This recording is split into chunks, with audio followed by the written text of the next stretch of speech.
Ingressamos agora no chamado texto constitucional, artigo 12, nomeadamente, um único artigo que trata de tantas hipóteses distintas de nacionalidade e merece nossa total atenção. Lembrando, esse artigo foi alterado pela emenda 131, então confira aí se você usa um vade-mecum, se você usa a legislação, se está de acordo com essa alteração de outubro, dia 4 de outubro de 2023. Vamos lá? Quando eu falo para vocês de modos de aquisição de nacionalidade originária segundo o texto constitucional, é a mesma coisa de eu afirmar para vocês quem são os brasileiros natos, segundo a Constituição de 88. Então eu vou colocar a essência de cada hipótese e depois uma breve explicação. Desde já, posso afirmar para vocês que nós temos três alíneas que se desdobram em 4 hipóteses de brasileiro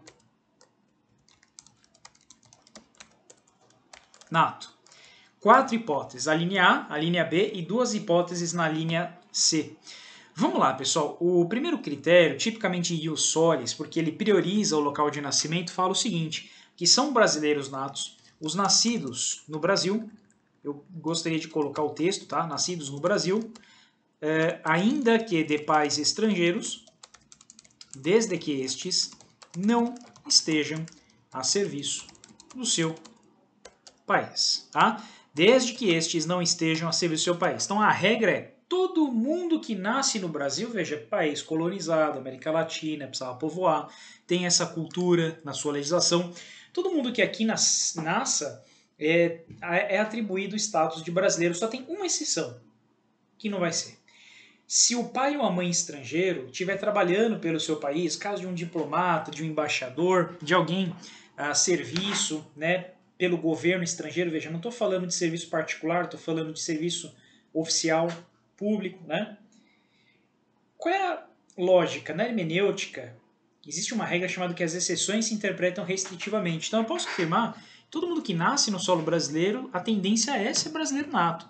A única exceção restritiva que nós fazemos é se essa criança for filha de um pai e mãe estrangeiro que está trabalhando pelo seu país. Veja só que interessante. Um exemplo clássico de aula, para quem foi meu aluno, acho que sabe muito bem. O alemão, né, que eu coloco assim, filho de alemão a serviço da Alemanha no Brasil. Qual é a nacionalidade desse indivíduo? Filho de alemão a serviço da Alemanha no Brasil, tá? Até para melhorar e evitar ambiguidade, não é o filho que está a serviço, é o pai, tá? Filho de um alemão a serviço da Alemanha no Brasil. E aí? O indivíduo vai ser alemão, essa criança vai ser alemã. Por quê? Porque ele está a serviço do seu país de origem, então enquadrou nessa ressalva, nessa exceção. Situação 2. Filho de um alemão de férias no Brasil. A criança, o filho, vai ser brasileiro, porque entrou na regra. Nasceu no solo brasileiro e o pai não está a serviço do seu país. A mesma coisa se eu trocasse aqui, né? Filho de um alemão a serviço de uma empresa particular. Ele veio trabalhar pela Bosch, pela BMW, pela... Eu só conheço essas 2 empresas alemãs aí, deixa eu ver. Hans Schukrutz, lembra do Pica-Pau? Chamando o senhor Hans Schukrutz. Veio trabalhar pelo bar do alemão. Não sei, qualquer empresa alemã. Esse indivíduo está a serviço de uma empresa particular, de uma empresa privada. Agora você não esquece mais, ele não está a serviço do governo alemão. Ou seja, a criança também vai ser brasileira, porque não é a serviço do seu país de origem. Agora, olha esse outro, terceiro, quarto caso que eu trago aqui para vocês. Filho de um alemão, olha só, filho de um alemão a serviço da Argentina no Brasil. E agora, cara, ó, nasceu na Alemanha, aí ele veio, fez faculdade na Argentina, passou num concurso na Argentina, veio trabalhar pela Argentina no Brasil. Ele está morando aqui a serviço da República Argentina, nem sei qual é o nome, a serviço da Argentina. E aí eu pergunto para vocês, senhores, senhoras, qual é a nacionalidade desse indivíduo? E aí? Tenho orgulho de ter sido examinador de tribunais e eu fiz essa hipótese de um livro muito remoto, inconstitucional que eu li uma vez e 80% de chance de erro, né? O que traz a vaidade do examinador. O que é isso? Todo mundo errou a questão, pessoal. Vamos lá. As exceções se interpretam restritivamente. A Constituição quis dizer que ele tem que estar a serviço de seu próprio país. razão pela qual essa criança é argentina? Não sei, não conheço o ordenamento argentino, vai ser brasileiro. Em dúvida pro nacionalidade, na dúvida favoreça a nacionalidade, esse filho dele vai ser brasileiro. Por quê? Porque ele não está a serviço do seu próprio país. Leia-se, do seu país de origem. Ele não está a serviço da Alemanha, ele está a serviço da Argentina. Tá claro isso para vocês? Então nós temos aqui esse brasileiro. Legal, né, pessoal? Então essa é a primeira hipótese que nós esgotamos aí. Lembrando que são 4. Vamos para a segunda? A segunda é 2. Nascido no estrangeiro. Nascido no estrangeiro. É filho, né, de pai brasileiro. Pai ou mãe, pai brasileiro ou mãe brasileira. Pai brasileiro ou mãe brasileira. Desde que qualquer deles esteja a serviço da República Federativa do Brasil. Então esteja a serviço do Brasil. Aqui é o caso, pessoal, de alguém que vai trabalhar pelo Brasil em outro país. Teve um caso de uma policial, na época daquela Operação Lava Jato, ela foi trabalhar infiltrada no Banco da Suíça, oficialmente em missão, e nasceu a criança, enquanto ela estava lá, professor, vai ser suíça, não vai. Essa criança vai ser brasileira, porque preserva o vínculo sanguíneo funcional. Então é um critério ius sanguinis funcional. O pai ou a mãe que esteja a serviço do Brasil, qualquer um deles, não precisa ser os dois ao mesmo tempo, automaticamente a criança será brasileira, nata, um golinho do café raiz, para a gente dar aquela força na aula, né? Então perceba, pessoal, aqui não precisa de requerimento, como vai ter no 3 e no 4. É automático, a gente diz que é ex-ré, é um vínculo automático. EX, espacinho RE é automático, né? O que significa isso, pessoal? Aqui não precisa de nenhuma providência, basta o indivíduo, ele é policial no Brasil, foi trabalhar em outro país, o que significa? Automaticamente ele vai ser brasileiro. Preserva seu vínculo ius sanguinis funcional, tá?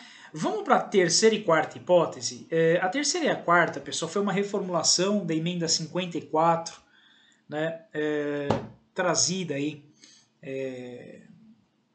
já em 2007, então é um critério antigo, não tem nenhuma novidade que eu estou trazendo aqui para vocês, mas que evita o critério do apátrida. Então vamos colocar aqui a hipótese 3, que é o seguinte. Ó, na 3 e na 4 vai ter a seguinte frase, então eu vou copiar que ela serve para as duas aqui. Ó. Na 3 e na 4 tem essa frase aqui. Filho de pai ou pai brasileiro ou mãe brasileira que... Então, começa aqui, essa 3 e na 4, com esse começo. Seja registrado, filho de pai brasileiro ou mãe brasileira que, lá no estrangeiro, seja registrado na repartição brasileira competente. Então a criança nasceu, o pai brasileiro ou a mãe brasileira não estava a serviço do Brasil, estava de férias.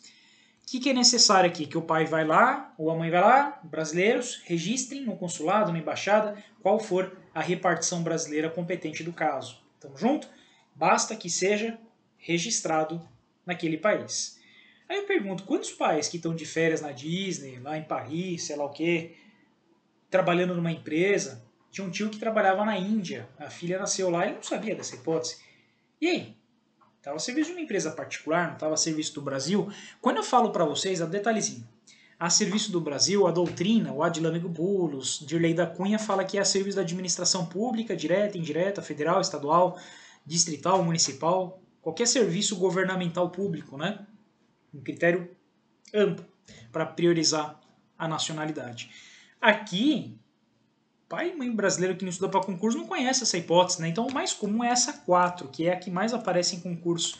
Filho de pai brasileiro ou mãe brasileira nascido no estrangeiro, que, aí vem essa quarta hipótese, venha a residir no Brasil e opte a qualquer momento, porque é um critério, é imprescritível, né? Os direitos fundamentais são imprescritíveis, depois de atingida, depois da maioridade, pela nacionalidade brasileira. Então nós temos aqui um indivíduo que nasceu lá fora, os pais não registraram na repartição brasileira competente, e aí o que é necessário? Primeiro, tem que morar no Brasil. Segundo, tem que ter mais de 18 anos. E terceiro, tem que requerer. Qual é o prazo para ele requerer? A qualquer momento. já que é um atributo da personalidade, é uma espécie de direito fundamental, e uma das características dos direitos fundamentais é a sua imprescritibilidade. Então ele pode exercer a qualquer tempo. Ah, ele está com 80 anos, falou, agora me sinto preparado para me tornar um brasileiro nato. Posso fazer isso? Posso, é imprescritível. A qualquer momento, em qualquer tempo, tá bom? Esse é um critério potestativo segundo a doutrina. Certa vez, isso foi no ano de 2014, eu estava dando aula e tinha era a turma da Receita Federal, uma turma assim de alto nível, né? Tinha lá engenheiro da Poli, tinha uma turma lá puxada, assim, né? Era uma turma mais rigorosa do que a turma de magistratura, MP, que os caras tinham uma noção de lógica muito forte, né? E eu sempre ia muito preparado para essa aula. E foi uma das vezes que eu recebi uma pergunta que eu não soube responder, tive que pesquisar. Claro, tem professor que é arrogantão, né? Enfim, devolve a pergunta com outra, tenta humilhar o aluno, tenta falar uma coisa que não sabe. Eu acho muito feio, né? Porque o que separa é tempo, um pouco de estudo, enfim, mas a humildade é o que precede a sabedoria. Então, se eu não sei, vou consultar, vou me aprimorar, depois eu trago a resposta. Isso é a vida de concurso, né? A gente sempre está em evolução até que se alcança um mínimo que se entende como nota de corte. Isso é normal na vida de qualquer um. E quem não tem humildade nunca chega nisso. E um aluno me trouxe uma pergunta brilhante. Ele falou assim, professor, tá, legal. A Constituição fala... Veja que a importância de manter a humildade, né? Porque eu vi um professor uma vez respondendo errado essa pergunta, inclusive. Quando ele completa 18 anos, ele vai optar pela nacionalidade brasileira. A pergunta que eu trago para o senhor, né, e até completar 18? O que inerentemente a gente responderia, pessoal? Até completar 18, os pais optam pelo indivíduo. Mas não é essa a resposta. Há um julgado muito antigo do STF, depois eu fui consultar e trouxe a resposta na outra aula, que é o seguinte: até ele completar 18, indúbio pro nacionalidade. O STF entende que presume-se que ele é brasileiro nato. Quando ele faz 18, ele é convocado para optar. E ele deixa de ser se ele não manifesta a sua nacionalidade. Então, até completar 18, como é um ato personalíssimo a escolha da sua própria nacionalidade, o indivíduo é tratado presumidamente como brasileiro e após ele é chamado para escolher, mas isso é tão raro, tão inusual que, primeiro, difícil que caia, segundo, pode ter até oscilação de jurisprudência, terceiro, tem divergência na doutrina, quarto, é um tema de mais alta indagação, mais avançado, que eu acho que não cai no concurso de vocês. O que cai são essas 4 hipóteses. Vamos lá. Primeira hipótese, pessoal. O que nasce no Brasil é de pais estrangeiros desde que eles não estejam a serviço do seu próprio país. Nasce lá fora pai ou mãe brasileira a serviço do Brasil. Nasce lá fora pai ou mãe brasileiro de férias ou serviço de empresa particular, porque senão seria a linha B e não a C.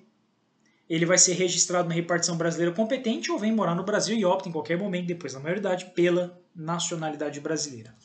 Bom, o que eu acho interessante, pessoal, nesse momento para a gente finalizar a nossa aula, é mostrar, exemplificar com algumas questões. E eu selecionei questões aqui nesse tema a esmo, tá? Várias aí, indistintamente. Vou espelhar aqui, deixa eu ver se eu consigo. Sortear aleatoriamente. E nós temos esse tipo de questão aqui, ó, que pode aparecer no seu concurso. Uma questão municipal, tal, enfim, um pouquinho diferente do teu objetivo, mas que serve bem. Marcos nasceu na Argentina. Durante viagem que os pais brasileiros faziam a serviço do Brasil. Não precisava nem ser os dois pais. Ou o pai ou a mãe a serviço do Brasil. Eu posso afirmar que, de acordo com a Constituição de 88, o Marcos é brasileiro nato. Perfeito? Questão que teve aí 90 e quase 5% de acerto. Então é um dos tipos de questão que pode aparecer para vocês. Deixa eu ver se tem outra antes de falar de naturalizado, para tentar exemplificar para vocês. Olha essa daqui, pessoal. Uma questãozinha agora de certo e errado, só para a gente treinar o raciocínio, né? Não interessa o concurso, interessa o treino do raciocínio aqui para vocês. Pergunta assim, ó: os nascidos na República Federativa do Brasil, ainda que de pais estrangeiros, desde que estes não estejam a serviço de seu país, são brasileiros natos? Correto, que é a regra. Indúbio pró nacionalidade, na dúvida favoreça o vínculo de nacionalidade. E para terminar, acho que tem mais uma. Eu acho que tem mais uma. Não sei se vai falar de naturalização aqui. É uma do TRT, Banca FGV. Mostra assim, né? João nasceu na França quando seus genitores, ambos brasileiros, ali se encontravam a trabalho de uma conhecida indústria automobilística. Ele estava a serviço do Brasil, o pai ou a mãe? Não, estava a serviço privado. Então não é nem a linha A, nem a linha B do 12.1, tá? O que é isso aqui? Vamos lá. Ao completar 18 anos, jamais tendo vindo ao território brasileiro, teve dúvida de sua nacionalidade, já que não fora registrado. Ao consultar um advogado sobre sua nacionalidade, foi corretamente informado que é brasileiro nato? Não. Não falou que ele foi registrado na repartição brasileira competente. Nunca coloque elementos no enunciado que não foram ditos, tá? Não falou isso, não pode presumir. B. Pode-se naturalizar brasileiro desde que venha residir? Não, pai e mãe é brasileiro, né? Será considerado nato caso venha residir? Tá certo, mas está incompleto. Tem outros requisitos além desses. Foi a última coisa que a gente viu no caderninho, né?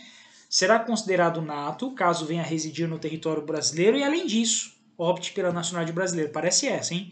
E por que não é aí? É brasileiro nato de condição especial? Não, isso não existe. Inventou coisa aí. Letra D, 79% de acerto. É isso que a questão cobra. A maior parte das questões que indagam esse tema, seja qual for a banca, seja qual for o concurso que você estiver prestando, o teu principalmente, ela costuma cobrar por forma de case. Fulano, filho de chinês, casado com uma japonesa, morou na Itália, foi para a Polônia, passou pela guerra da Ucrânia, passou pelo conflito de Israel, chegou na Argentina e teve um filho no México. Qual é a nacionalidade do bisneto? É case. Ele adora fazer isso, VUNESP, FGV principalmente. Então, cuidado para você entender e interpretar corretamente os dados do enunciado. Essa é a principal dica que eu deixo para vocês e me despeço desse tema chamado Brasileiro Nato segundo a Constituição. O que a gente vai ver no próximo? Brasileiro naturalizado segundo a Constituição. Diria que esse bloco e o outro é um dos que mais aparecem no seu concurso dentro de nacionalidade. Tamo junto? Qualquer dúvida, manda lá no @RicardoBaronowski. Até mais.